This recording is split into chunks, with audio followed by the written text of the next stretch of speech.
So you've pretty much been on the road since you started. What do you think the do's and don'ts that you've learned over the course of the last like 20 years? Never call home and act like you're having fun. Your wife will hate you.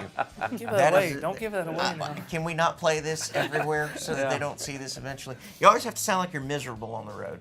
Do you guys remember the first time that you performed on the Grand Ole Opry stage? I do. Ironically, yeah.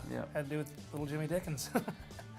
Because we performed and we finished our first single, Praying for Daylight, like our third or fourth song we did. And came off stage and came back in one of these rooms back here, I forget which one it was. It looked a lot different back then, 18 years ago.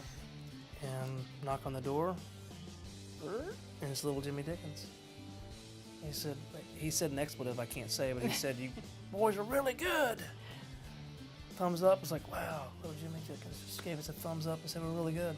That's amazing. And then usually there's a wax figure of Little Jimmy Dickens sitting right here. Right. Yeah. This was his room. How have you guys been doing the studio stuff while on the road? Yeah, it's been a combination of things. We've been cutting on our days off back in town. And we've also been, literally doing work on the road, like with the laptop out on the bus, doing overdubs and editing and, sending files back and forth to Nashville and just every spare moment we can being hunkered down, trying to finish it. It's been a long summer. 10 studio albums, #1 after #1. You've got the new single, Back to Life, that's going to be coming out. Why this song? This song just kind of seemed to melodically just kind of stand above it because it's different and it's a waltz. We've had great success with a 6/8 but this it just kind of melodically was different and loved the story. The lyric is great. I think we've all got people in our lives who bring us back to life and pull us up when we're going under.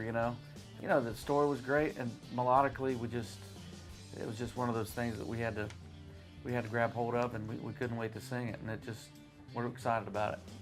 Let's go back 18 years or so. Do you remember that first big paycheck that came?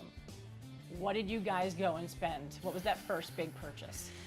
I paid off a credit card that I had since I was like 17 that it was terrible. That was the only way, that was the only godsend, because I'd still be paying like $22 a month for the rest of my life.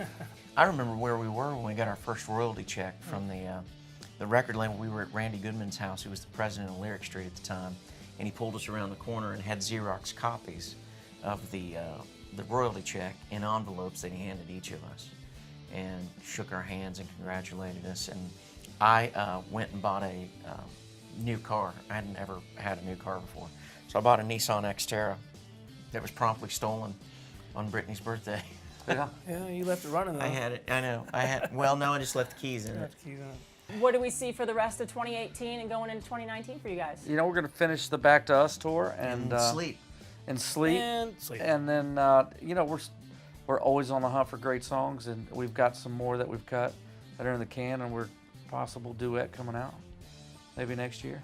Oh, look at that tease. Yeah. Look at that. Well, Rascal Flatts, thank you guys so much for a few minutes. Thank you totally for having us. appreciate it. Yeah, thank you. And right here in the Grand Ole Opry.